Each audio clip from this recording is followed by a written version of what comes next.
It's Friday the 13th of October 2023. The last word in podcasting news.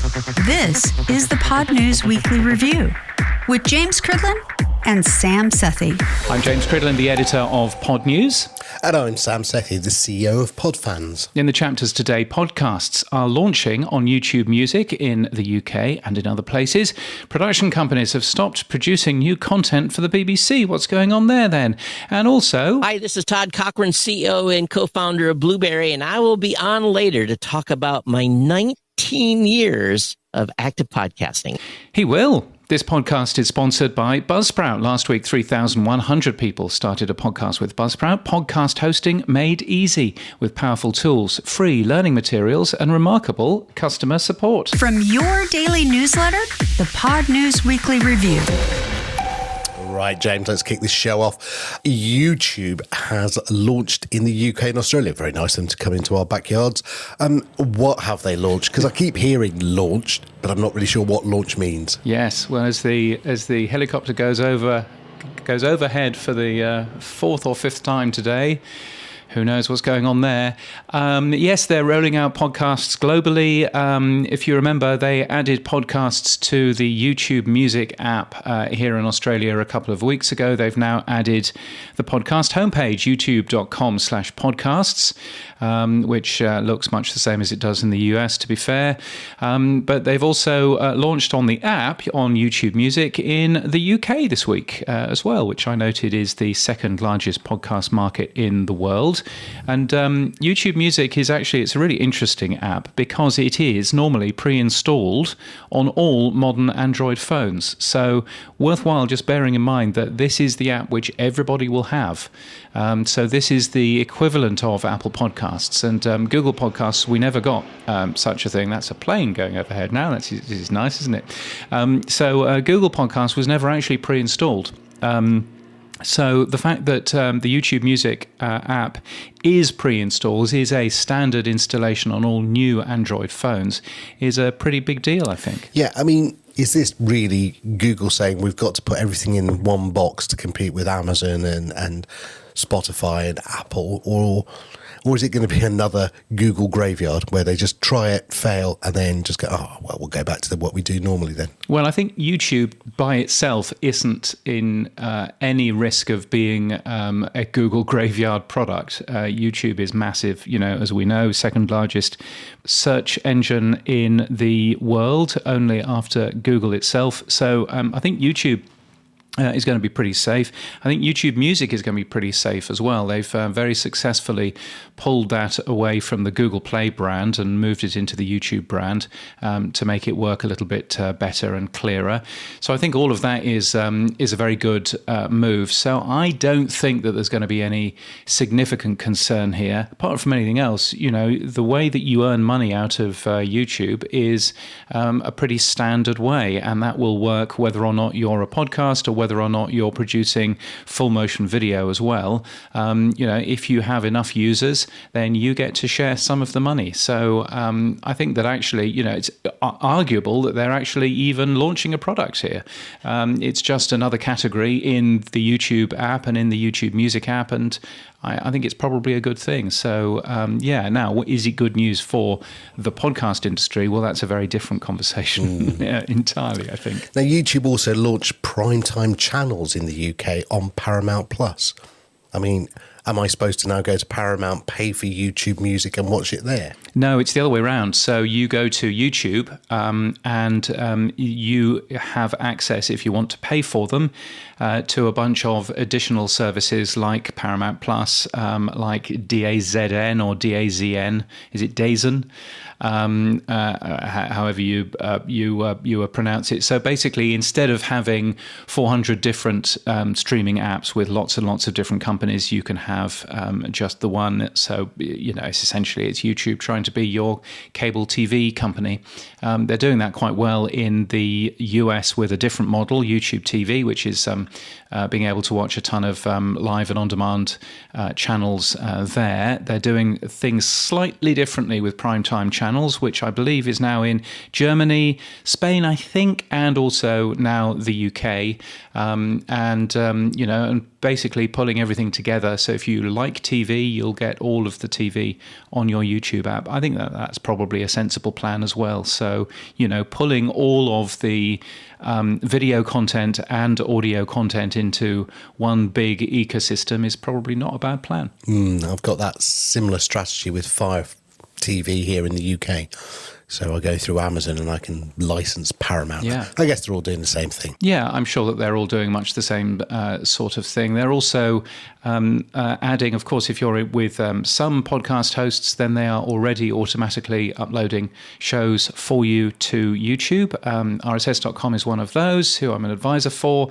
Buzzsprout, I don't think, offers that quite yet, but you can use Headliner as we're using for this particular show. But later on this year, YouTube are planning support for creators to directly submit their RSS feeds to YouTube.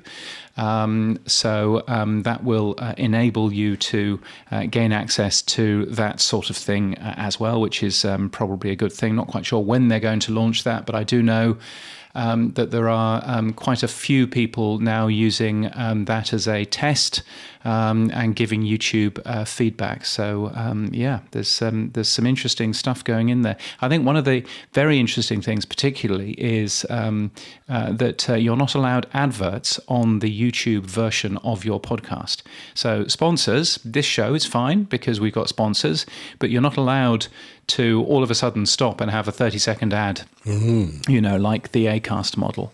That is strictly forbidden with YouTube. So that's going to be interesting to see how podcasters cope with that as a rule, because at some point YouTube will be turning around and actually ensuring that is being strictly policed. So who knows what's going to happen there. But then you have that same issue with Apple subscriptions. You have to produce a different version to get your podcast listed in Apple subscriptions. Yeah, you can produce a different version, but that version could be ad-free, but it doesn't have to be. That version could be a longer version with, a couple of extra stories.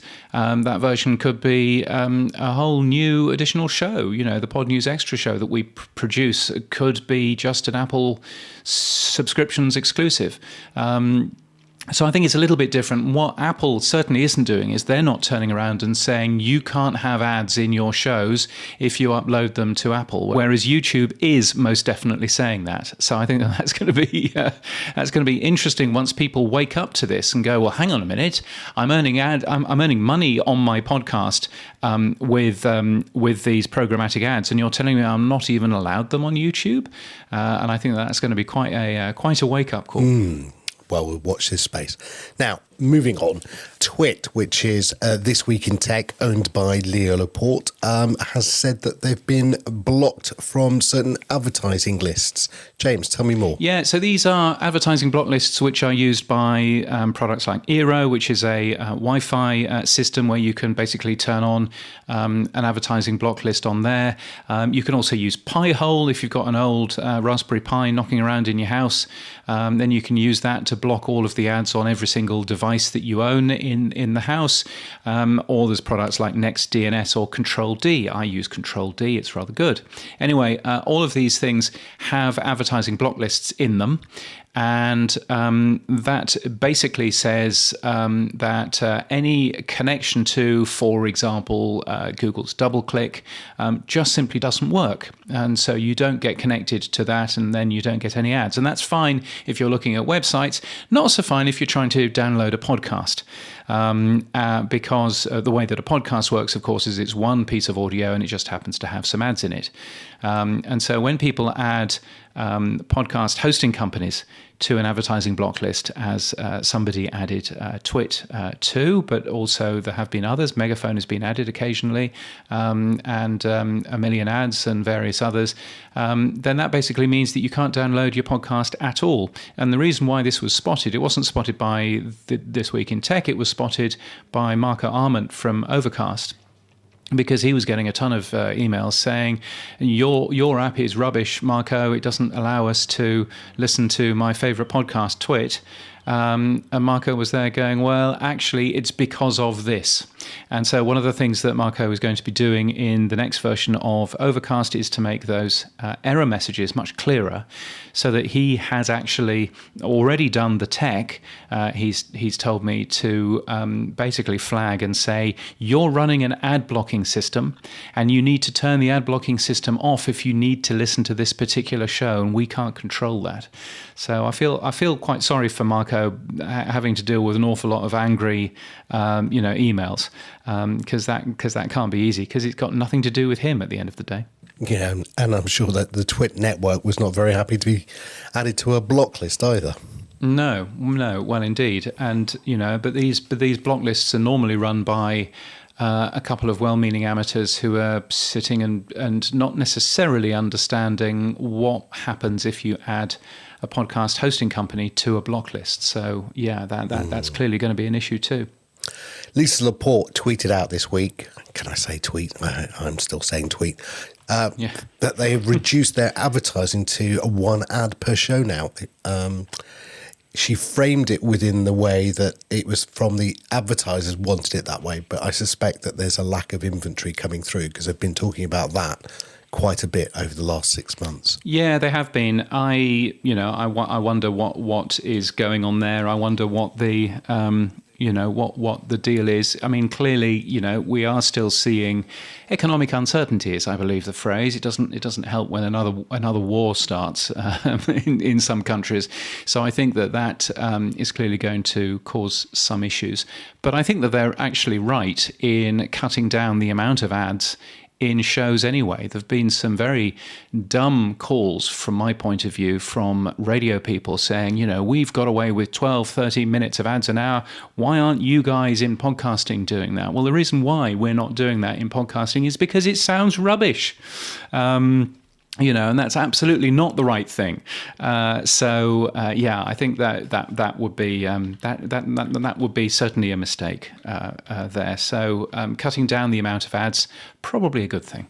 What I find really weird, I've been a fan of Leo's show for many years and listened for, when they were at the Twit previous studio. And he's always said that his one goal was to get fans to pay him directly and to be able to survive without advertising. And when we interviewed him those months ago, and I said to him, well, have you had a look at the podcast namespace, and have you looked at what Satoshis are and the ability to get paid directly? And he just totally dismissed it. And I was like, okay, I'm not even going to try. But I thought, weird, because that would be the perfect model. He's got an audience. He's great at selling reads on his show for advertising. He'd be great at selling the please come and give us money type story based on the micropayment, because he's already doing that, saying to people, become members of the Discord. So again, it would be a great way for him to do it, but he just doesn't want to get involved at all. No, and I think that there are two reasons. Firstly, because, and we've talked many times about how there are lots of people out there that don't like cryptocurrency, and they see this as being buying into cryptocurrency. And as I've said time and time again, it really isn't. It's just a fairground token. You're not buying into a whole new system of money when you go to the fairground and you buy your fairground tokens to go in. And similarly, you're not buying into a whole new system of money if you just want to say thank you to a podcaster who you're listening to using sats. But I think that there are a lot of people who see Bitcoin and go, oh my God, no, scam, run away. And Leo is clearly one of those people, and I think that that's a shame that he doesn't necessarily understand it. And there's some personal stuff between him and Adam Curry as well, which I don't fully understand, but very clearly, there's an issue there too. So I think, from those two sides, I can understand why he hasn't jumped in, but I think it is a bit of a shame. But he's not alone. There are lots of very large podcasters who I think could be doing some very good things with the whole value for value model, including streaming sats and other things, if only they understood it and they talked about it a little bit more. Yeah. Well, we'll see what happens. It was quite interesting. You'll hear in the interview later, me and Todd talk about it as well. And it's a case of, will Leo retire before Twit retires? We'll see. Well, I think Leo is, he's been doing it for a long, long time, and doing the same sort of thing on radio for a long, long time as well. So, I think if anybody has earned the right to have a nice, quiet, relaxed retirement, it would be Leo. So, yeah, that was one of the first shows that I ever listened to. I listened to This Week in Tech, along with CNET's Buzz Out Loud, which was a fantastic show, which I used to listen to religiously. And the fact that, CNET's Buzz Out Loud has long gone, but the fact that Leo is still going, with most of the original guests that he had 20 years ago, probably says quite a lot. Yeah, well, wish him well. Now, moving on, Bloomberg has added bonus content for subscribers on Apple Podcasts, but at the same time, we hear App Stories, a podcast about Apple apps, has discontinued its Apple Podcast paid subscription. So, we were talking about it a few minutes ago, James. Apple subscriptions. Good news, bad news? Well, this is what App Stories said about why they discontinued them. We decided to pull the plug on that. The better option is to go with an App Stories Plus subscription directly from us. It just costs less. You get more with it. We just decided we didn't need the distraction of having that extra layer of subscriptions that might confuse some people. And not that many people were taking advantage of it through the Apple Podcasts app in any event. And I think that is the last thing that he said, that not that many people were taking advantage of it through the Apple Podcasts app in any event, is the crux of the matter here. My suspicion is that the reason why they've discontinued their Apple Podcast paid subscription now is that for the first time they've actually had some numbers from Apple Podcasts that they can read. Instead of having this complicated download a tab-separated file and rename it in order to actually try and understand how many subscribers you have. That was the big issue with Apple Podcasts paid subscriptions. And I think now that all of a sudden Apple Podcasts have rolled out some really good analytics, App Stories have gone, what the bloody hell are we doing, wasting our time uploading special audio just for this particular thing when hardly anybody's using it. So I can kind of understand what they're talking about there, to be fair, and I think it does point to one major thing here. App Stories is a podcast about Apple apps. If any podcast is going to succeed in terms of getting people to spend money through an Apple Podcasts app, remember it's not available on Android, it's only available on iPhone, then it would be a podcast about Apple apps. And the fact that they've pulled away is I think interesting. Bloomberg, on the other side, that's not using Apple Podcasts paid subscription. That is using Bloomberg's existing subscriber service. And that bonus content for subscribers on Apple Podcasts is now available automatically if you've already paid for Bloomberg, you have the Bloomberg app on your phone, then Apple Podcasts realizes that and adds a bit more content for you there. So I wonder whether we're seeing a bit of a move away from specific paid subscriptions with Apple Podcasts, and whether we're actually seeing some of the bigger companies going, no, we're already charging these people anyway directly. So if they are a direct consumer of our stuff on our own app, then we will add Apple Podcast stuff in there as well. And I guess with all of this, it probably only works with the Apple app system. I'm guessing that if you subscribe directly, then of course the Apple app system isn't going to know that you're a subscriber, will they? I'm going to say something slightly odd. I think Apple's to blame for the podcast industry having a free model. Now, let me bear that in mind. One of the things I still find weird is that we all now happily pay for music, films and books. It's just what we do. But there's still a perception in the market that podcasts are free. And I guess it comes from the radio type of model where you don't pay for radio directly, or you don't perceive that you're paying for any radio, even if you have to get a license. Apple basically is the only place where you could get any podcast and just go there and listen for free. And now they're trying to get people to move across to a paid model while they're offering a free service. At least with Spotify, it is either listen for free but get ads or pay for a subscription. Or then many of the other podcast apps are now trying to move to a model as pay as you go. But it's the Apple model of, yeah, well, everything's still free, really. Now, if Apple said everything's going behind a subscription, just like a Spotify, or it's a per podcast subscription, then the industry would say, well, actually, podcasts are a payable item, just as music is.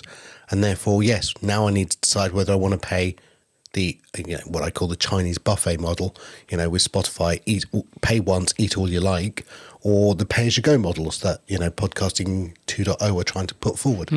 Yeah, I mean, maybe. I wonder whether or not from a point of view of, podcasting was always there to be free and open.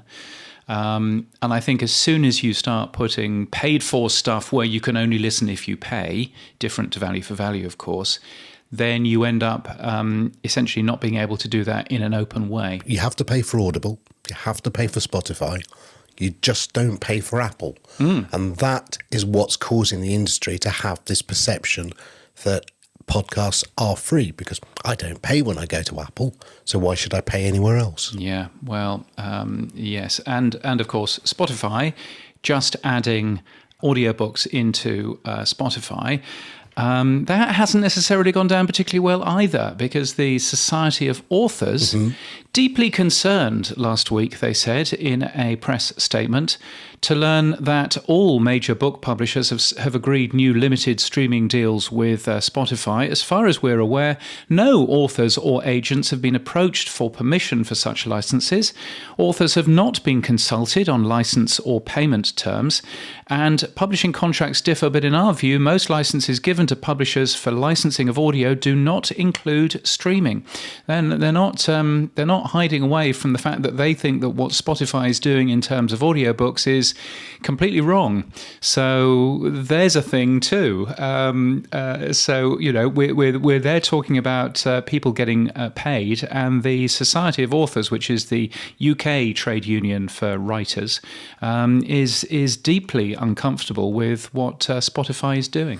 Is that just because they're not getting a big enough share of the pie, or is that they just don't want their books delivered in that mechanism? They're basically saying we need publishers themselves to contact authors and agents immediately to inform them of the details of the proposed deal. And basically, we need to understand what Spotify is actually doing. There's a ton of stuff, all about this in a article that they have made. So yeah, I mean, again, they're not messing around. It's quite serious from their point of view that they're there saying, well, nobody's signed any license whatsoever. Now, of course, they may have signed licenses with that company that Spotify bought a couple of years ago for the audiobooks, and maybe it's hidden away in there somehow. But who knows quite how that bit works. But a lot of this is wanting to be paid for the product that you do, or at least reserving the right to be paid. You don't necessarily have to be paid, but reserving the right to be paid, is a good plan. Only yesterday in the Pod News newsletter, we covered a sleep podcast app, which is called Rest. And that is charging $44.99 a year to listen to podcasts which help you go to sleep. And quite a lot of those podcasts are podcasts that they've just got the open RSS feed for. And they've ended up taking those podcasts in. They've changed some of the names of the episodes. They've changed or removed some of the descriptions, and they're basically selling access to free content. That's a scam in any book. isn't it? Yeah, I mean, it's a real concern because the app developer who is called Evolve Global also make a very big podcast app, which is called Podcast App. They didn't respond to a request for comment, but you're kind of looking at that and going, there are lots of people here who are trying to get money from the stuff that podcasters are giving away free. And on the other side, there's lots of podcasters who are basically saying we're finding it very difficult to earn money in terms of a subscription service, in terms of other things. So I think it's really interesting times for creators that frankly just want to get paid for stuff. And I suppose that's one of the interesting things around music and what Adam Curry and Dave Jones is doing with music and streaming, where there is an awful lot of respect there for the creator and making sure that the creator is able to get paid from people that can afford to pay them. And I think that that's a really admirable thing. But running away with somebody else's content and then charging $45 annual subscription to listen to it, it's just cheeky. Buyer beware, that's what I'd say. Now, the other thing that I forgot to say when I saw the story from Spotify was the 15 hours of free usage of books before there was a chargeable model.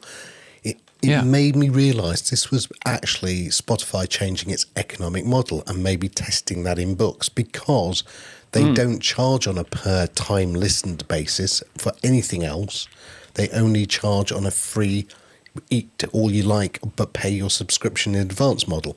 So suddenly this is the first model I've seen from Spotify that says, yep, we're charging you per the time you listen, and beyond the 15 hours we'll start charging you for further time, which is a different economic model, which, again, is what we're trying to do in the podcast 2.0 space. Time listened is the value metric we use. Yes. Whereas, I'm on the other side in terms of time spent listened, and I'm there producing a 4-minute podcast every day, and I'm kind of thinking, does that reward content owners for not respecting the time that the audience is giving them, and so I'm kind of, a little bit on the fence here. But I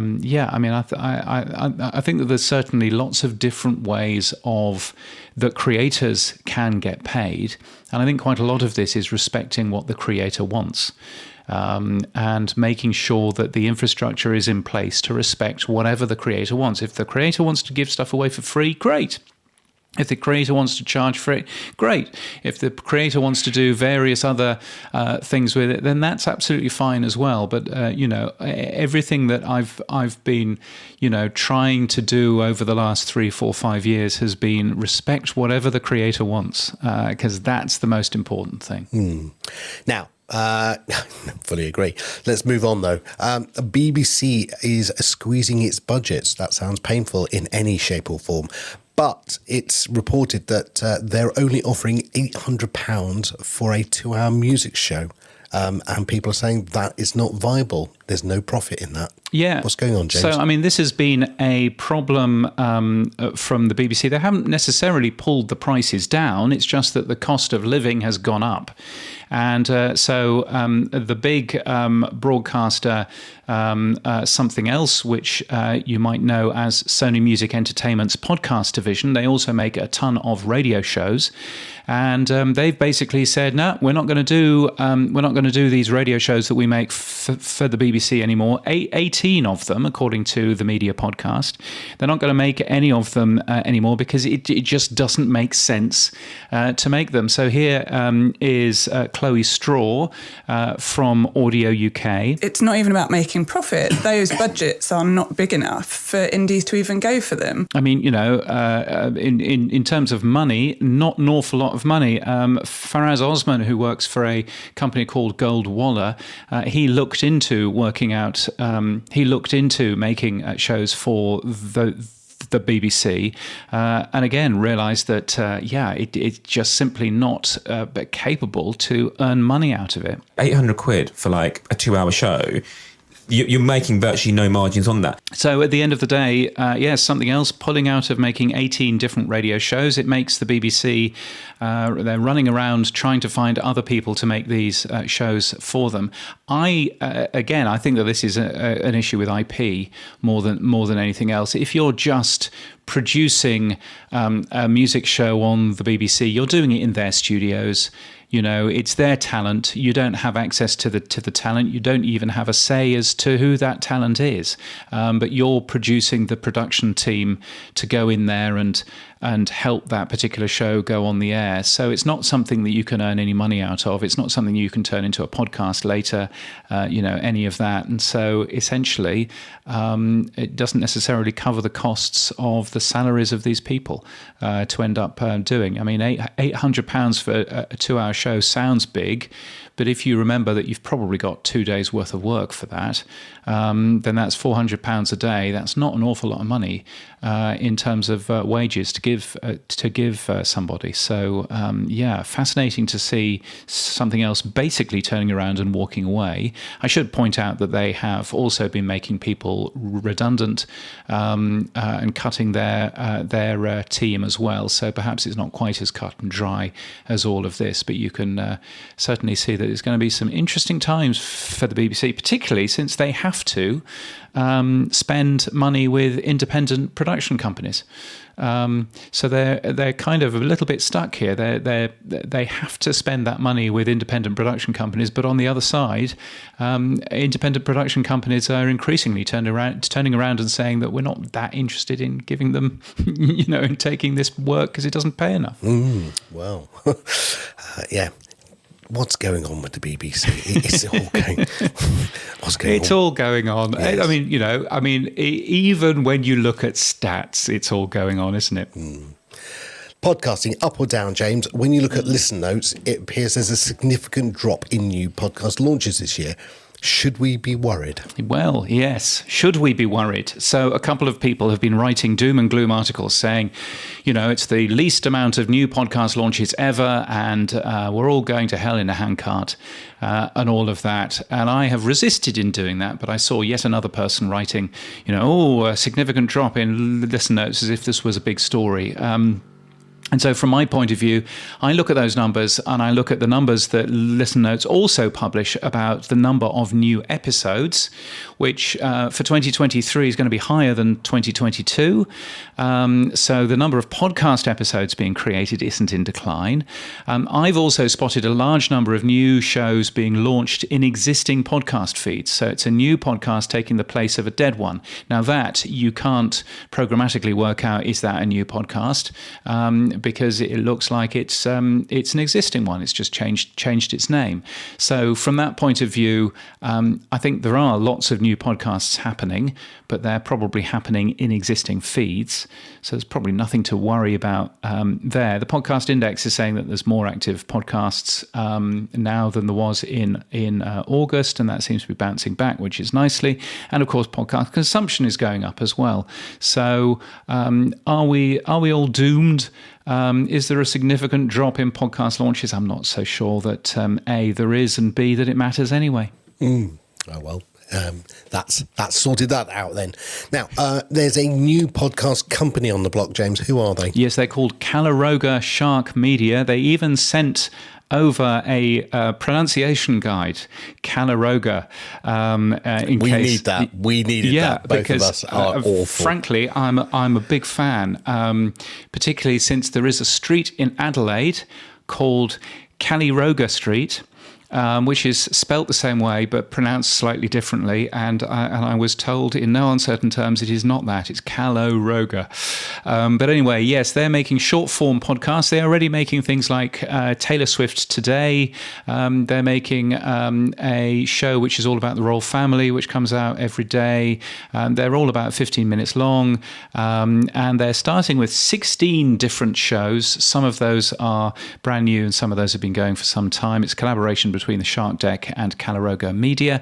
And I think it's quite a good idea, frankly, to have a very focused podcast company focused on very short podcasts. Those are things that you can earn significant amount of money from in terms of advertising if you want to. And I think that's quite a neat plan. Well, we might have their CEO on in a couple of weeks' time. Now, let's have a look around the world, James. What's going on in the world that we know? What is going on in the world? Well, the Latino Podcast Listener Report 2023, published by Edison Research. They had some good numbers coming out of that. Latinos are getting into podcasting much faster than the general population, 4 times faster since 2020 than the general population, which is good. It's a good piece of research, which you'll find at Edison Research's spanking brand new website, which is very nice, edisonresearch.com. In Africa, the Podcast Sessions magazine, which is a beautiful, glossy magazine, the October edition of that was released. You can download it as a PDF. It's a super good magazine. It features some cover stars, Lydia KM and Marugi Munyi, who are hosts of a podcast called TMI, The Messy In Between. And that's a podcast about life as it is. And super great photography, such a good looking magazine. And frankly, why there isn't a magazine of that quality in the US, in the UK, in Australia, I don't know. But well worth a peek at. Thepodcastsessions.com is, I think, where to get hold of that. And in Canada, the CRTC, which is the media regulator, is doing its very level best to regulate podcasts and various other things. If you are a podcast online streaming provider, which the CRTC tells me is somebody like Apple or Spotify, then you will have to register with them by the end of November. If you don't, there will be penalties. Not quite sure what the penalties are, though. And basically, the CRTC is wanting more visibility for Canadian and Indigenous content, which on the size of it sounds quite good, but on the the CRTC is not the least heavy-handed media regulator in the world. So it's going to be interesting seeing quite what the CRTC are actually doing. A lot of people are saying that it's the thin end of the wedge in terms of content regulation into podcasts, which the CRTC is legally required to do. So I think it's most certainly watch this space. Dave Jones said something which I thought was rather lovely on podcastindex.social. Once you've built a large red button, it's very difficult not to press that large red button.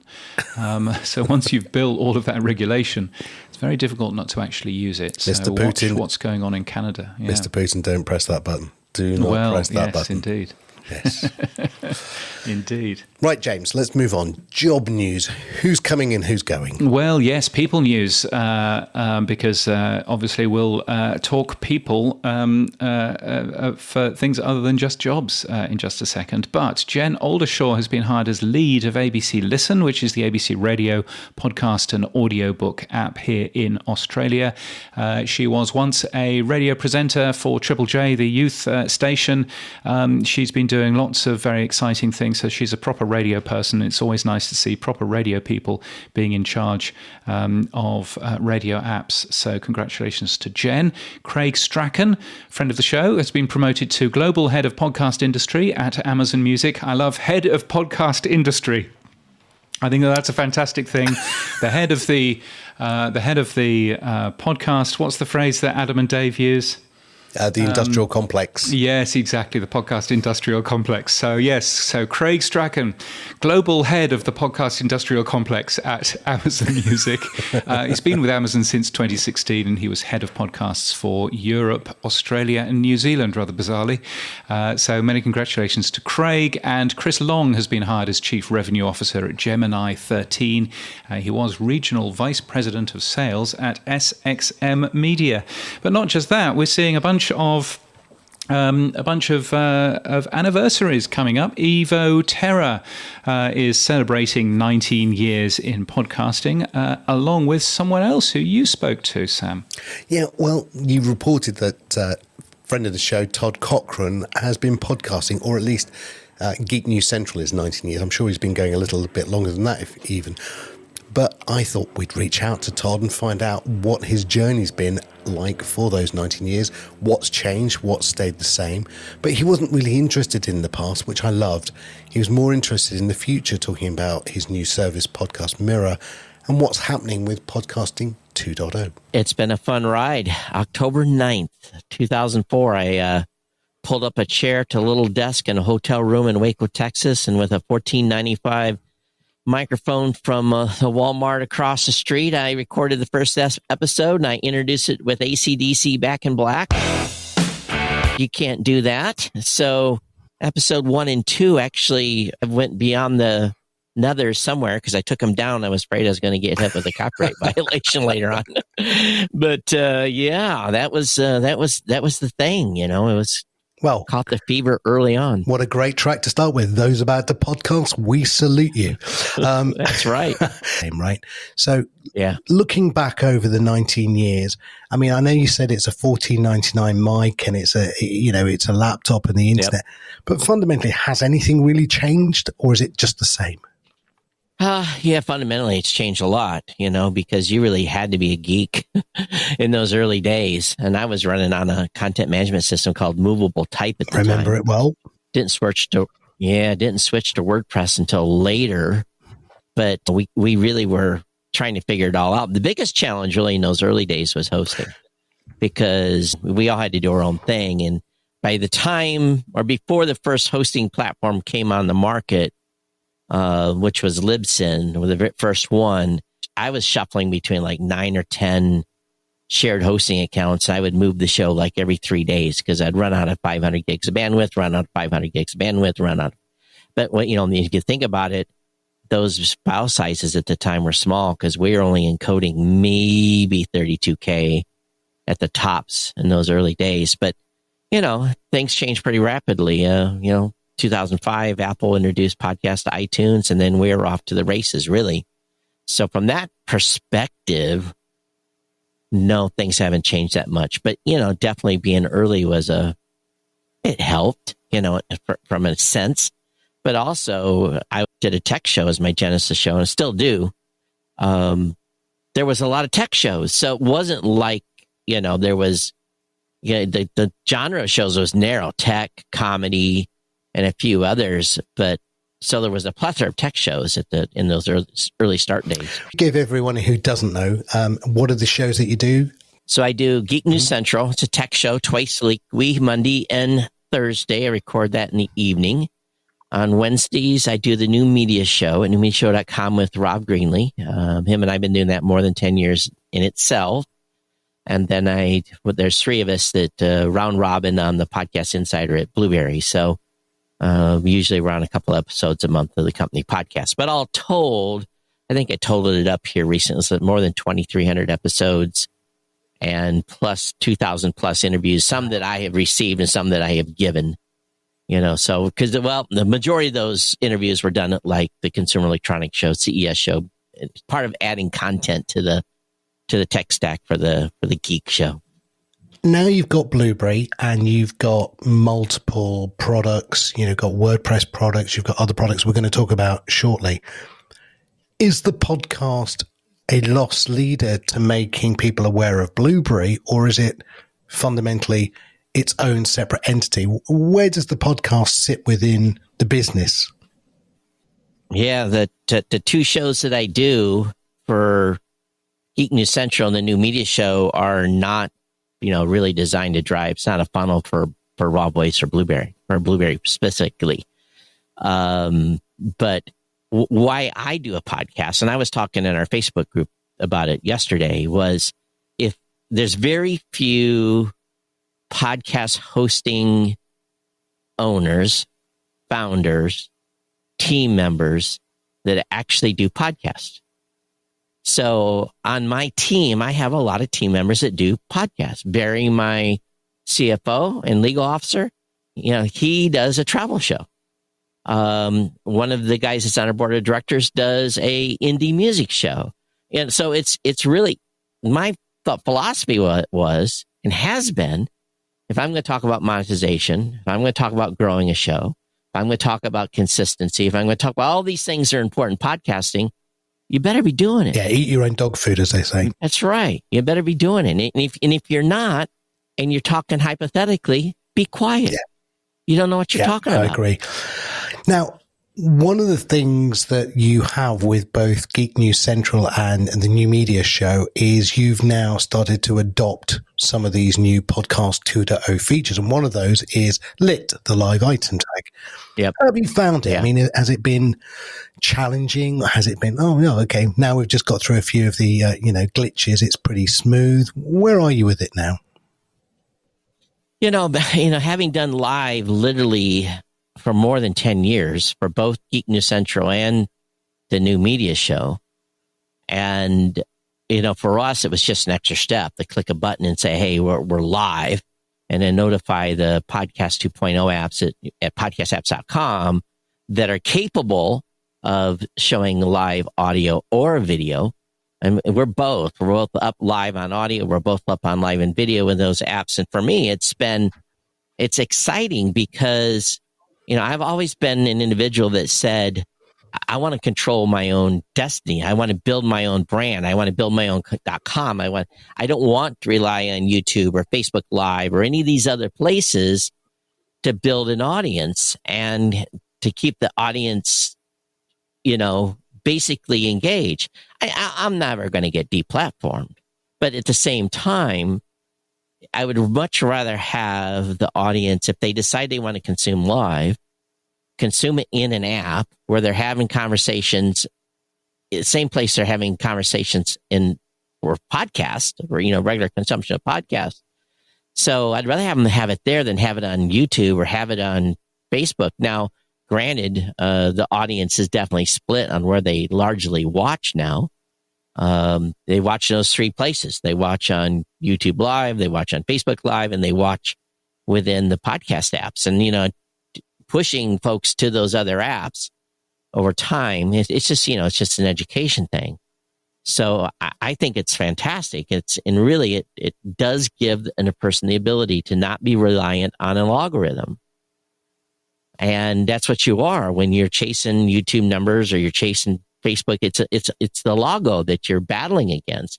Why do that? Why just continue to build your brand on your .com and use these features to build a native audience? It's all about education on the content creator standpoint too. So if you've started one place and you try to shift people to the other, it's going to take some work. But I think the live and lit is fantastic. And again, there's some uptake. And, we're working to make it easier for podcasters in all regards. I mean, we are in the super, super early days of all of this technology, as Adam and Dave like to call it, running with scissors. I mean, I think, we are literally sticky tape and plaster in some cases trying to do this. But what is interesting is you as Blubrry, as a company, have embraced all of this technology. I saw a stat about the number of sats that have been paid out to your creators now. Can you remind me what that was? And what are you seeing in terms of, from the support calls and sort of feedback generally on how this is being adopted? Well, to me, I was blown away because we do a 3% fee. So I basically went in and looked at our Satoshi account and I was like, whoa, I looked at the number and I was kind of surprised. So I just did a quick math thing, right? I did the inverse and said, what did the other 97%, how much did that other 97% amount to? Actually 100% because the fee's on top, and just a little over 10 grand in real dollars. In what time period? Well, I guess I have to go back and look at when we enabled value for value, 4 or 5 months, maybe.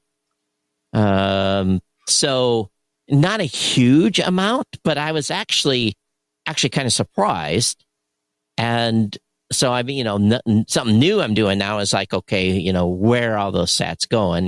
Going back and through and looking at stuff, but are coming from, and a lot of it's streaming sats. People that are streaming, 100 sats a minute or 1,000 sats a minute, or they're doing boost and 100,000 Satoshi boost, and it's interesting to see that. Now, again, it was just over a number of months, and so I was really pretty surprised, and I hadn't been in there and looked for two, because the first time I looked, I said something like, I think the first time I looked at it was like, maybe they were like $800 or something like that, or $900 or something. And then, months later, I go back in and I'm like, wow. What is the support like? So, the support piece, I mean, are people coming to you going, I don't understand what you're talking about, Todd? Or is it like, oh, this is really cool, I get it, it's pretty quick, and, some of the questions you're getting are now more advanced questions? I don't know. Where is the feedback? Yeah. Well, so far, we did YouTube shorts, well, not shorts, but as short of YouTube videos as we could on explaining every single feature. And this is the thing we've had to really do, is educate the podcaster that this is a feature. We get all the geek tech. We don't want to get their eyes glazed over, and try to break this down at the most simple level, and said, listen, all you got to do is go in here, you enable this, you set up, you either use your Fountain account, your GetAlby account, or you can use your own node if you're so geekily inclined. We don't recommend that. And we'll automatically link it up, fill the boxes, you set up the splits, and the support on it has been virtually nil. Wow. Okay. Now, the reason I think it is at this point is we've got a lot of businesses come in from other companies that have, so it's a lot of people that want to be involved. They've done a little bit of self-study. They know what the features are, and they've come in and adopted. I think there's huge opportunity here with these new features to really do cool things with the audience. I think you were the first one who called them features, if I remember rightly. Everyone had been calling them tags or namespace extensions. And I think it was you in one of your shows that said, well, let's just call them features. And I thought, good on you, Todd. That just makes it really customer friendly.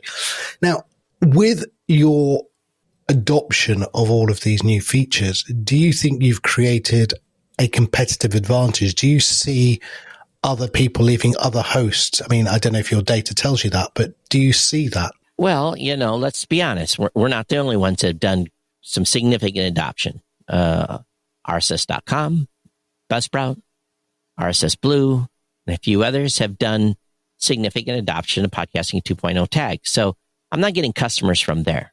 They're not moving from there, but they are moving from other hosts that have been slow on the uptake and slow on the adoption, and people that are impatient and have been asking. Those are types of folks. And I'm sure those other companies are gaining customers too. And I know specifically ones usually that are coming because they tell me they're coming. And we've got some that are waiting for us to do some additional stuff before they move. So I think that now the majority of the gain in business has been really from hosts that haven't adopted. And we've talked to those hosts and said, hey, how come you're not playing here? But I guess at this point, it's their loss in our gain. It's not hundreds, but if I can move, 20, 25 a month off another service, those are great because people don't move. When they get on a hosting service, they rarely move. The percentages are very, very low. Now, a feature or a function of Blubrry was a new thing you launched called Podcast Mirror. Tell me more about Podcast Mirror. Yeah, Podcast Mirror has actually been a service that we've had for, maybe 2016, 17. We launched Podcast Mirror. And really what Podcast Mirror was number one, it was a FeedBurner replacement because FeedBurner wasn't staying current. So what we do is the Podcast Mirror does exactly as it says. It mirrors the feed that you create on whatever service, whether it be a competitor, whether it be on your own website, whether it be over on SoundCloud, wherever it may be. It copies that mirror and makes an exact mirror of it.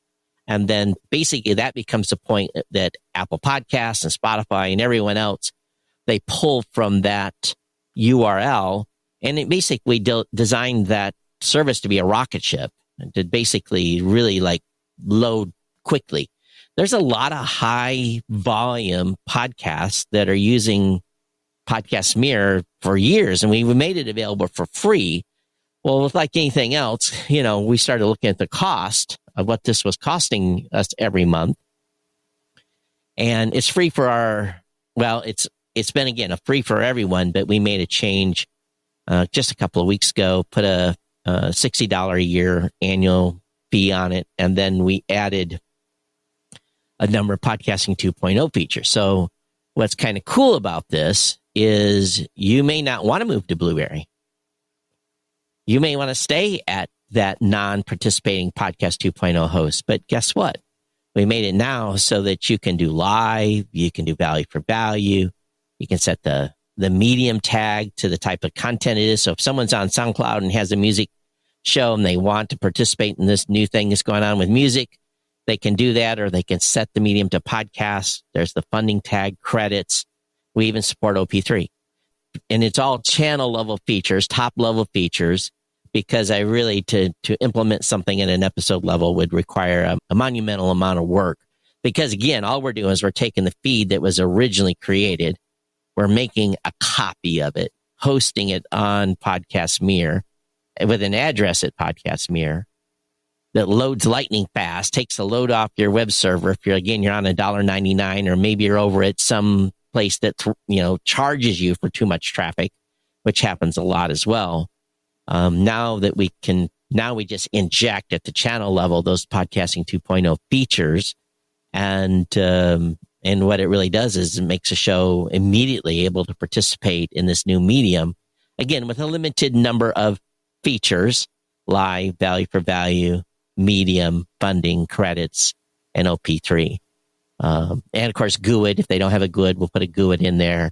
It does pod ping. It does all those things that you would expect from a host that was engaging and operating. So we've started to see some trickle from some people we weren't suspecting that would come over and use it. So it's kind of fun to see that. So looking further down the field, I mean, that you and I are both very heavily involved in talking about some of the new features. We won't go into any of those particularly, but one of the things that as a host, I've always wondered, and somebody who does a lot of live and a lot of video, would Blubrry provide a client end service where I could come to Blubrry and create a live server, an HLS server, and pay you extra money on top of my Blubrry account?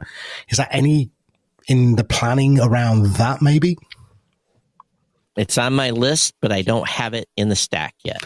If someone wants to do audio streaming, I've got a couple of audio streamers set up with time slots available. If they come over and they're a Blubrry host, they say, hey, I need an audio stream from Thursday night or Thursday morning from 9 to 11. And if I have the slot, I'll give them the slot and they can use the streaming server for audio right now. But I'm just giving slots on something that we pay for. We don't have, that's not something we built. It's, it's just a service. But it's a good testing ground for you to see what the usage might be and everything else. Now, you do video, you do a lot of video, but as Blubrry, would you ever provide the alternate enclosure ability for me as a client of Blubrry to host video? I've spoken to a few other hosts, and that seems to be like, oh my God, that's no. That's far too dangerous. Well, we've hosted video from day one. Okay. Yeah. Here's what here's what I've learned. 70% of my audience on my tech show listen. 30% watch. Yeah. On Rob and I's new media show, it's like an 80-20 split. 80% listen, 20% watch. I think most listeners, I want to have them the cleanest solution possible. I want them to say, I love this audio show. Click, follow or subscribe. Bam, that's what I get. There's no monkeying around. I know what I'm going to have. So I try to, I look at this and try to play devil's advocate. At the same time, I understand where you want one listing that clicks between audio and video. But maybe streaming stats, if won't make any difference, right?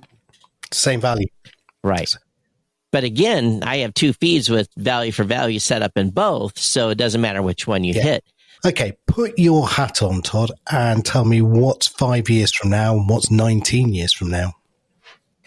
Whew, I'll give you 12 months. Okay, I'll take that. Because the AI will be part of every podcast hosting platform's offering. Everyone's going to have something. If they don't, they're not going to be in business 3 years from now. I think that I'm not talking about an AI voice creating content. That no, but here's what will happen. As all this proliferation of AI content, written videos, all this stuff, people are not going to know who to trust or what to trust. So people that are doing original content, I'll include YouTubers as well. People that are doing original content, audio podcasts, video podcasts, YouTube channels, where there is a voice that you can trust, they are going to flock to those voices and personalities, because you're not going to know what you're reading, if it's true or not, if it's biased, or if it's how it's been written. Where AI is going to help podcasters is folks that are hit a writer's block, or maybe they're having a hard time coming with questions for a host, or maybe they've been horrible at writing summaries of their episodes. That thunking work, and I stole that word from Google, by the way, that thunking work is what AI is going to do. It's going to help. It's going to assist. It won't be the authority. Here's what's going to end up happening. We're very creative. We're all creators. I consider myself creative, but I can't draw. If I ask to draw something, I draw stick figures. You and me both. Mid-Journey, I'm going to have a lot of fun. Okay, but I can visualize what I want, right? And I know the kind of things I want to bring out in my shows. So being a creator, you're not going to give anything up, but the assistance is going to come with that thunking is show notes, maybe questions, creative ideas. That's thunking work is going to be helped by AI. And then you still have to be the subject matter expert of everything, because you're going to do your content. You're going to be the SME, the subject matter expert of your content. And then you're going to have to make sure that you're the subject matter expert of whatever that AI puts out and says, this was the summary. Todd talked about this, this, and this, and this. You say, oh, no, I didn't talk about that. It made it up. Let me delete that from the draft and correct that. You do the QA on the output, and when you hit publish, it's still your product, because you've had to edit this, because these AIs are, they're the dumbest they'll ever be right now. Exactly. But I think it's good. I think it's going to help the creative types in some of this stuff, but in the playing field is going to be equal, because everyone's going to be doing the same thing. Everyone's going to have comprehensive notes. But what does that do then? And this is why it's going to change the podcasting space a lot. You don't write for your audience. You write for Google. And now you're going to be writing for language models. So the more in depth your show notes are, when a language model comes by and indexes your page, say, oh, Todd talked about podcasting 2.0. Sam talked about podcasting 2.0, or whatever it may be. Then as these things evolve, then as search changes, tell me about podcasting 2.0. And there's like, well, here's Sam and Todd talking about this. Here's Adam. Here's Dave. Here's the authorities. And this is not going to happen right now, because it's pretty dumb right now. It's built on data that doesn't shift very much between models, but over time it will.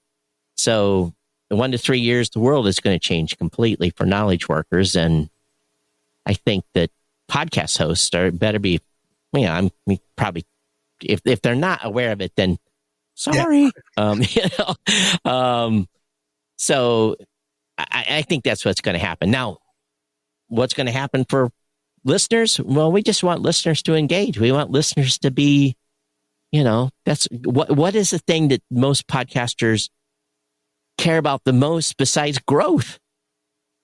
Someone saying, I love your show. Yeah, interactivity. Someone saying, hate you.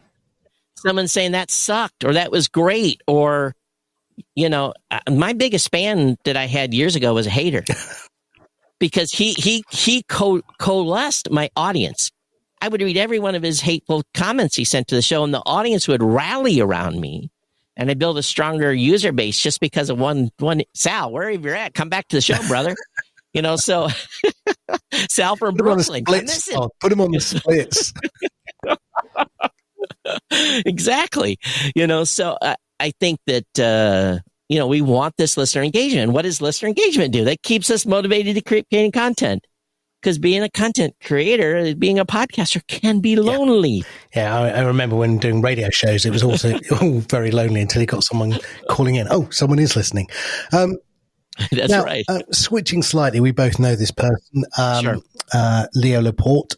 He's got a podcast network. He is very clearly not adopting any of the podcasting 2.0 namespace stuff.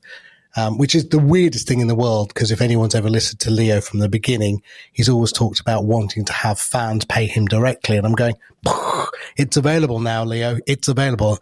But he blinkers it. But he's talking about advertising now, diminishing quite rapidly. They've gone down to one advert per show now. The question really then is, you see, I'm looking at the sort of slow demise of a very good network that's been going for 10 plus years, and you've been going for 20 years nearly. Do you think advertising within podcasting is going to evolve and grow or diminish? Because nobody wants advertising in their podcast. They just want money. So if we can replace money with micro payments that's direct from fans, is advertising just the sort of hanging around like a bad smell, and then we'll see in 5 years gone? First of all, I love Leo, love Lisa, love the team over there at Twit. But Leo's thinking about retiring. He is. Leo's close to pulling the plug. And Leo is the linchpin to Twit.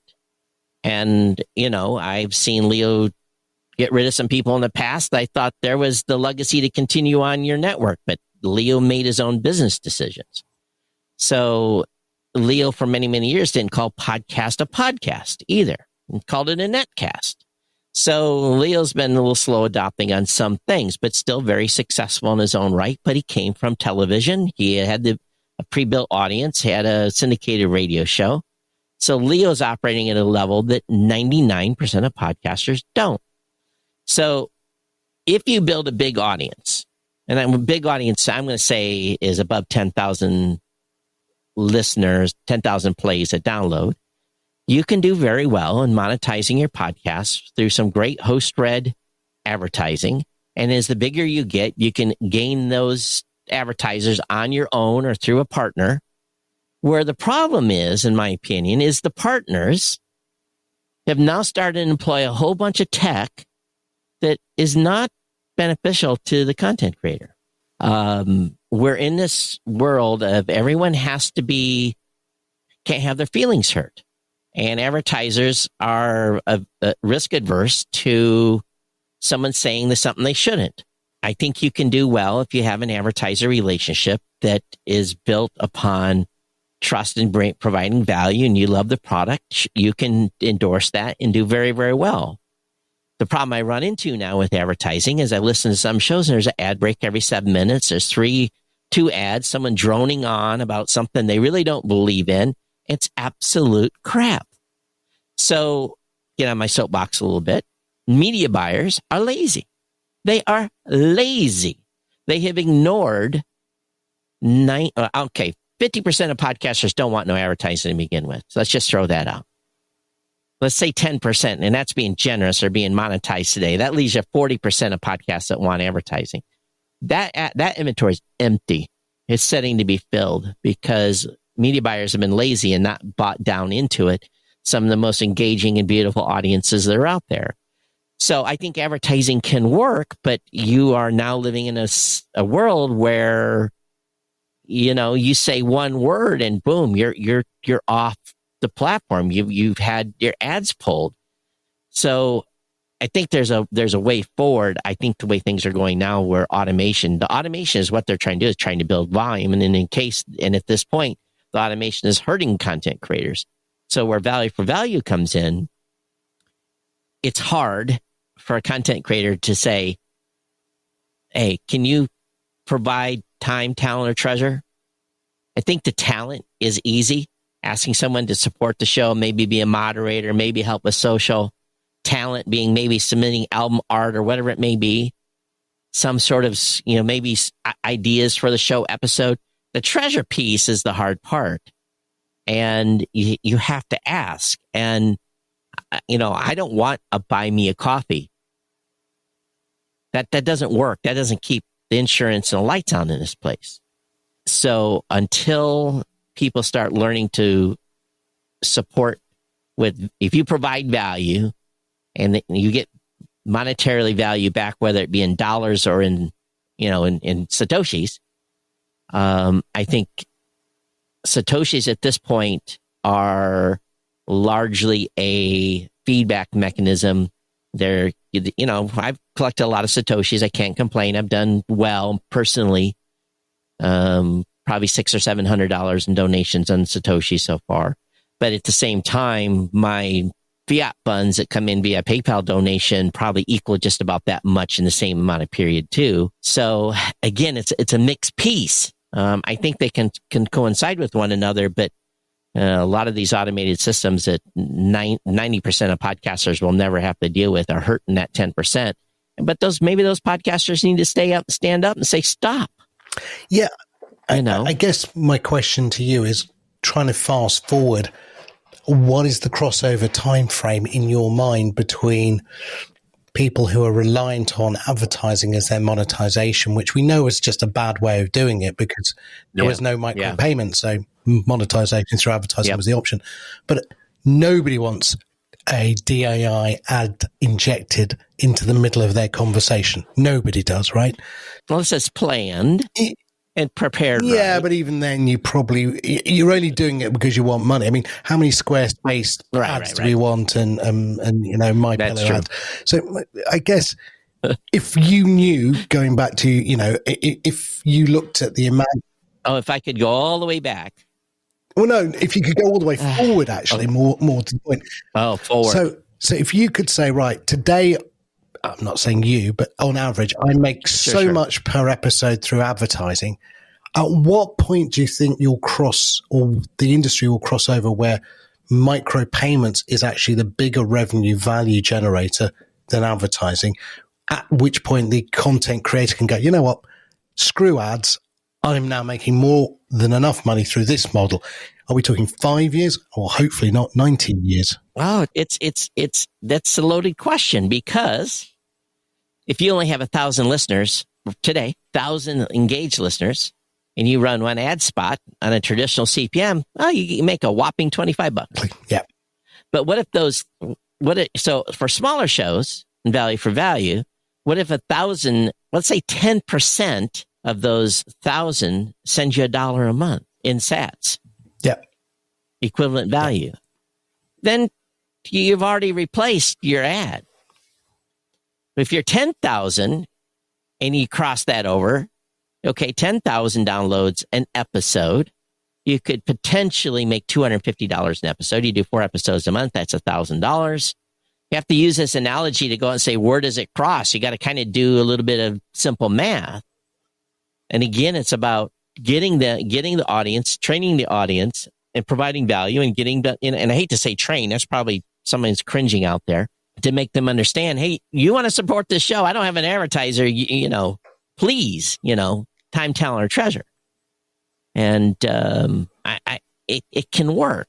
It can. I think that I would consider my audience the size of the audience I have. If just 10% donated every month, and it wouldn't have to be a lot. I've always said $1 to $2, and I could, if 100% of my audience gave $1 a month, I could hire like 4 people. There could be some significant changes. So let's say 10% or 5%, because that's all you're really ever going to get. Maybe 5, 6, 7%. Maybe the audience will donate. So if you figure 7% of your existing, let's say you have 1,000, that means 70 people. And if they give you $1 or $2 a month or more, it's a minimum, and again, it doesn't have to be $1. It could be $100. They got that enough value out of it, or $1,000. I mean, I've heard some contributors to, Adam and No Agenda. Wow. Woo. A couple $1,000. I'm like, holy cow. Exactly. Talking about value. Wasn't me. Was you. It wasn't me. And it wasn't me. So, those are fans that, you love those types of fans. And I think there is a path forward. It just takes a mindset change. And here's the thing. Big shows are going to continue to monetize. The 10% that are monetizing now are going to monetize. Let's take the 40% that can't get an advertiser if they wanted one, unless they just want to run programmatic. And I'm talking about when they want one. I mean, one that would pay a host read that you're going to get $25 or more CPM, where programmatic is anywhere between 7 and 15. I think you have the option, you have the ability there, if you go value for value from, starting early and even adopt it now. I mean, you've been podcasting for 19 years. I think over time you can build that revenue. But you got to do good. You got to put out great content. Todd, thank you so much. Thank you on behalf of the industry for the last 19 years of what you've done. Hopefully you're here for another 19 years. Maybe you will, maybe you won't. Not in terms of, you might be doing a Leo Laporte and leaving on a steamship somewhere, but hopefully not. Speak to you soon. Hey, thank you. Todd Cochrane, the very excellent Todd Cochrane, and many congratulations, 19 years, and Podcast Mirror sounds super interesting. A tweet from Daniel J. Lewis, which will go into Pod News on Monday. He says, in case you're wondering, you can successfully proxy a podcast feed with Podcasting 2.0 features using FeedBurner. Even if you're using the live item tag, it goes through FeedBurner absolutely fine. Different to the Podcast Mirror, which allows you to add additional features.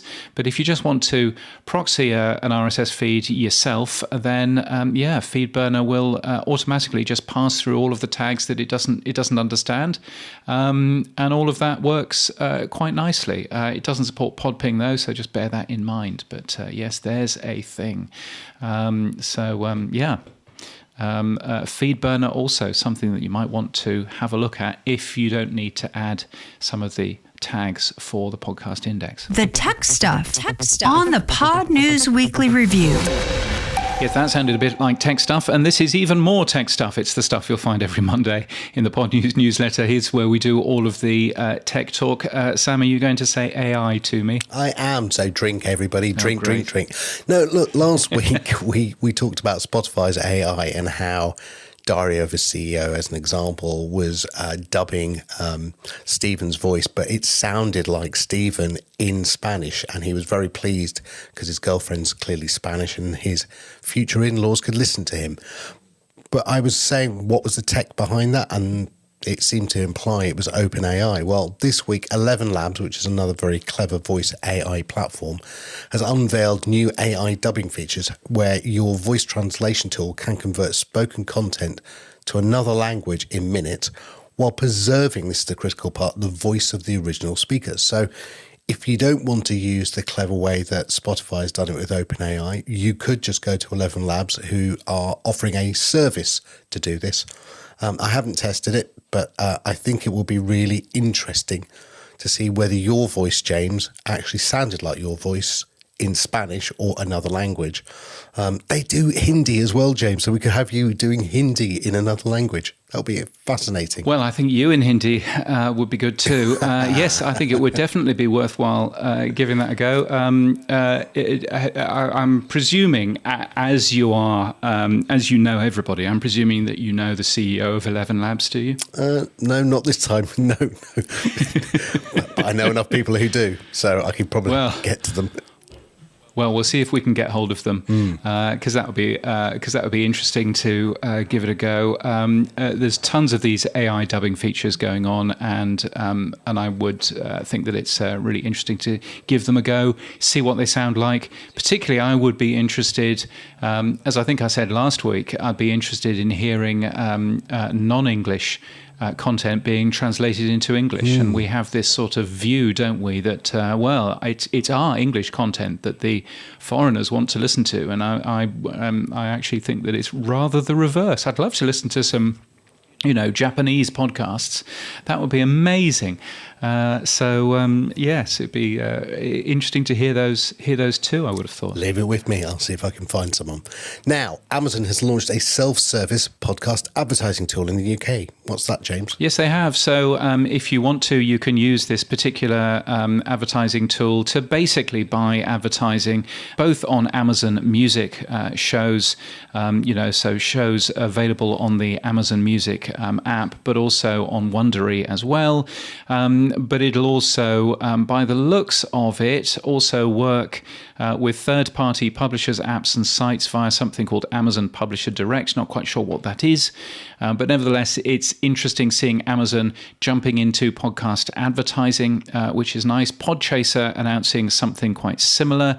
They've announced a thing called AirChecks, and AirChecks is a tool that allows you to listen to a podcast ad on a podcast. So if you have bought a podcast ad, it will automatically sit there, listen to it, and work out whether or not the people did a very good job or not of doing your live read or whatever it might have been. So some quite neat stuff there from Acast's Podchaser, which is good. And, even more of this stuff, Sonant and Podder announcing a partnership combining Sonant's content analysis with Podder's demographic data, all to do with targeting and making sure that advertising works really well. Now, there have been a few new exciting things happening this week. Spotify for Podcasters beginning to roll out a set of features which they first announced at Podcast Movement. One of those is Best Place to Start, which is a featured episode. But the other thing is recommendations and being able to recommend individual shows on your Spotify podcast page that you want to recommend. I listen to these shows and I think that you might like these particular shows. That is a thing which in terms of open podcasting is called the Podroll and was an idea of Kevin Finn from Buzzsprout. Sam, you're supporting Podroll now in Podfans? Yeah, we have been for a while because you kindly self-rolled a pod roll. You added 3 shows, which we do, new podcast trailers, Pod News Extra and Pod News Daily or Weekly, depending on which one you were looking at. Mm-hmm. But that was you doing it yourself, and Buzzcast did that as well. But there wasn't a way for everybody else who wasn't technical enough to do that in a just standard UI. So last night we rolled out pod rolls as part of our creators admin dashboard. So now you can just go into your creators dashboard, click on the tab that says pod rolls, do a search for any podcast you want, and simply click add to pod roll, and it appears in a tab on your podcast page. And that's it. Yeah, that's very nice. And so you've added a few. You've added one for Adam Curry, so that you can actually see all of the shows that he might want to promote from No Agenda. And I think you've also added one for Ainsley Costello as well. Yes. So which I think is a very cool thing. So that looks a smart plan. It's just a very simple way for the creator just to do it without having to get their sleeves rolled up and work out how to do it in native RSS. We've also added, and that'll be going out on Friday, which is today, podcast pinning. So you described, I think you said Spotify called it the best place to start. Best place to start, which is what Spotify calls it. Yep. Well, we've done something very similar. So at the top of your feed will be your trailer. When someone's listened to your trailer, that will fade. And then you as a creator, again, in your admin dashboard, can go in and just simply pick whichever episode you might like to feature at the top of your feed as your starting point for your feed. So, yeah, it's called podcast pinning in the open index, in the podcast index namespace. And we've implemented podcast pinning as well this week. Well, that's a very cool thing, so worthwhile taking a peek. Podfans.fm is where to go for that. Shall we look at some events and awards coming up? Indeed. Yes, well, the Signal Awards have just happened, actually. Well, the winning ceremony is going to happen in a couple of weeks' time, but they've announced the winners already, which is a bit weird. Audible won the Signal Company of the Year. There were 130,000 votes in the public voting stage of the Signal Awards as well. So what I ended up doing is I ended up putting together a list of the winners that they have sent me, which turns out isn't all of the winners, which is nice of them. But anyway, a list of the winners which they sent me. But using the Pod News podcast directory, we've been able to link to all of the platforms that those shows are on. We've been able to show all of the hosting companies as well, and a little button that you're seeing more and more in the Pod News newsletter, which is a button where you can play the trailer. Which is probably a good thing. So, so there's a bunch of that going on in there if you wanted to take a peek. And many congratulations to She's a 10 times 5 who won the award for Best Conversation Starter. They are hosted by Buzzsprout. So congratulations to them and a bunch of other shows in there as well. Worth a peek in the Pod News newsletter. Also coming up, the Afros and Audio Podcast Festival, which is in a couple of weeks' time in Baltimore in Maryland in the US. The 28th annual Webby Awards are now open. There's a early entry deadline, which is Friday, October the 27th. The way that these normally work is that they continue having deadlines until the end of the year, but it's cheaper if you enter now. And the Independent Podcast Awards 2023 are happening in London on October the 30th. And finally, on the move, I will be in Munich in Germany in a couple of weeks' time. What else is going on? PodCon MX, which is happening in Mexico City in early November. That will happen in Mexico, presented by RSS.com, and I'm speaking there as well. So looking forward to that. More events, both paid for and free at Pod News. That's virtual events or events in a place with people. And if you're organising something, tell the world about it. It's free to be listed, podnews.net/events. Boostergram Corner on the Pod News Weekly Review. Oh, it's our favourite time of the week, Sam. It's Boostergram Corner. Have we had any? We have. Thank you for people sending those in. Gene Bean, I'd love it if more podcasts registered with OP3 to promote others to also do so via peer pressure. Normalising open statistics would do a lot to help the industry, in my opinion, as a bystander with a small show. And thanks for the row of ducks 222. Thanks, Gene Bean. Yes, and I completely agree with that. I think that OP3 is a super exciting thing. So I did some work this week on the Pod News website, where if you go to the podcast page for a show which is being measured by OP3, it goes off and it collects the data for that particular podcast. So you can see instantly in that page how well that podcast is doing. And I think certainly if you are asking for people's money, you should be open and transparent. Being open and transparent is always a good thing about what they're actually paying for and how many people that podcast is actually reaching. And so sticking that on OP3 is a good thing. Quite apart from anything else, it allows us to be open and transparent about everything that's going on in the podcast industry as well. So it's definitely a good thing. It's completely free, op3.dev. And you can go in and do that. And I noticed that Gene Bean was listening at on the 8th of October at about 9 o'clock at night, because I can see all of his lovely streaming sats. I was getting 20 sats a minute from Gene Bean. So thank you for listening on Cast-O-Matic as well. I appreciate that. Very good. Mere Mortals, Kyron Down, friend of the show. Keep me informed as well, Sam. Would love to meet in person if you come to Where? Brisvegas? Brisvegas, yes, that's what some people call it. I don't call it Brisvegas. I think it's a dreadful name. But yes, Brisneyland is another one. Run away. So of course, Karen lives here as well in Mianjin, and yes, he would be. We should have a podcasting get together, but it would basically be him. Indeed, it would be Satan's lawyer, as Adam Curry calls him. Trevor Bell, who's a lovely man, and it would be me, and that would basically be it, I think. But nevertheless, and John Chichi as well. If we can, I've never met John. It would be lovely to get him out as well. So yes, that would be a good thing too. Now, Karen did, I have to say, a really good podcast this week on Value for Value. He reviewed all of the new Podcasting 2.0 apps and did a fantastic job. So well done. Thanks, Karen, for doing that. Yeah, no, indeed. That's always a good plan. And thank you to Dave Jones, who sent us 10,000 sats. Spotify, he says, not supporting the transcript tag is just a complete head shaker, complete nonsense. Yes, I would agree with that. I discovered only yesterday that Podbean supports the podcast transcript tag.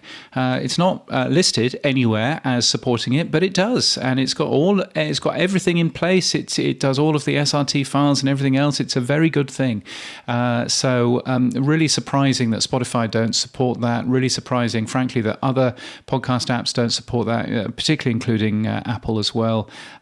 Such a head shaker when there are so many people who are doing that. So yeah, I would completely agree with Dave, on that. Yeah, no, I think what we have now is a namespace wall, really.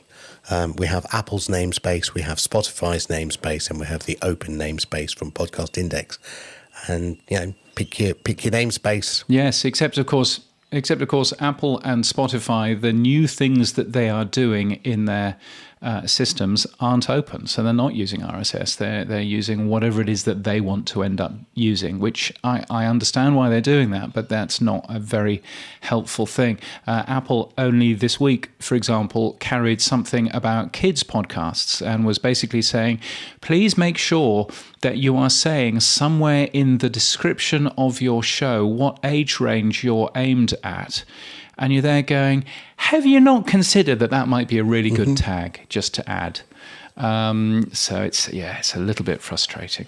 I do want to say thank you to the many people who listen to us while streaming sats, because we don't always mention them, and it's a useful thing. Gene Bean sending in 20 sats to listen. Mere Mortals sending in. Now this is what I'm getting in my Albi, so it may well be more. Probably Gene Bean is sending 50 or something, but I'm seeing Mere Mortals.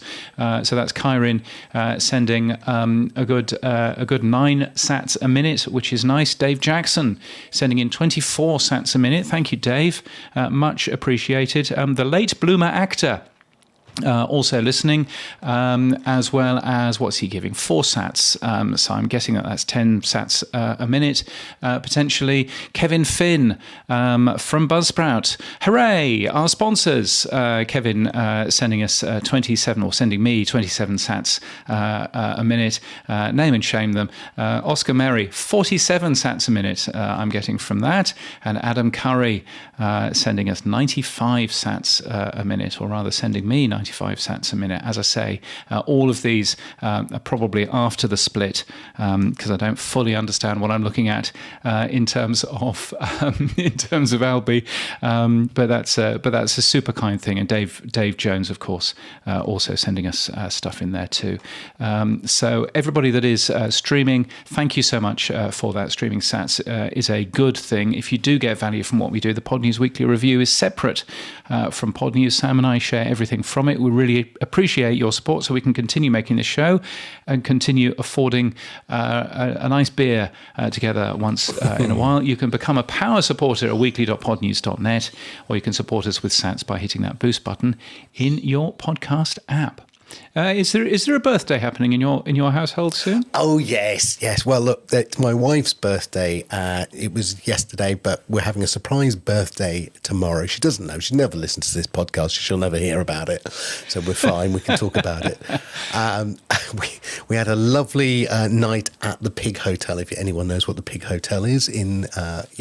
So we were doing some wine tasting there, and we're off to Barolo in Italy next week. So I won't be here, Very James. nice. I'll be sipping a red Ribena, as you call it, but a lovely bottle of Barolo or 10. Yes. Well, I'll need to find somebody. I'll need to find somebody else to do this show. Would anybody like to do this show with me next week? Email editor@podnews.net. That would be a fine thing. So, yes, well, hope you enjoy that, and hope that she enjoys her surprise thing, and that she's not sitting there by the side of the door having a listen to this. yeah, exactly. She did pop in 30 seconds ago, but she's gone now.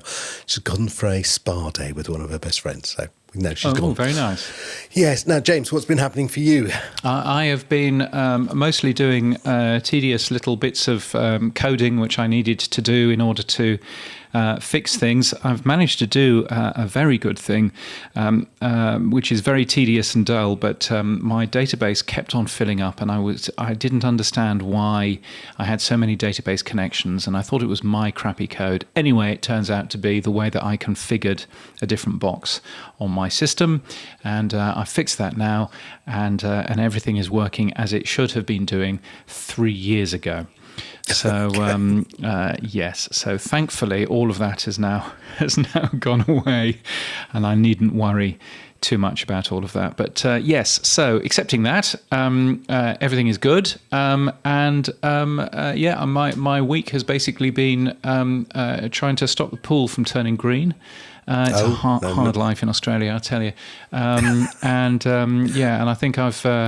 I think I've understood a little bit more. I tell you what, if you're technical, as I think I am, right, trying to understand how a pool pump works, and trying to understand how this really deeply complicated pool pump timer thing works, I thought that I understood it all, and it turns out that I really didn't understand half of what it is that I should have understood. Okay. So, yeah, it's super complicated. But anyway... Green's never a good colour, James. Green's never a good colour. Indeed. It's not always good. But still, no, apart from that, everything's all good, so that's lovely. And I think that's it for this week. Indeed. You can give feedback to James and I by sending us a Boostergram. If your podcast app doesn't support Boost, what is he doing? Get a new one from podnews.net/new podcast apps. Yes, our music is from Studio Dragonfly. Our voiceover is Sheila D. We use CleanFeed for our main audio, and we're hosted and sponsored by Buzzsprout. Podcast hosting made easy. Get updated every day. Subscribe to our newsletter at podnews.net. Tell your friends and grow the show.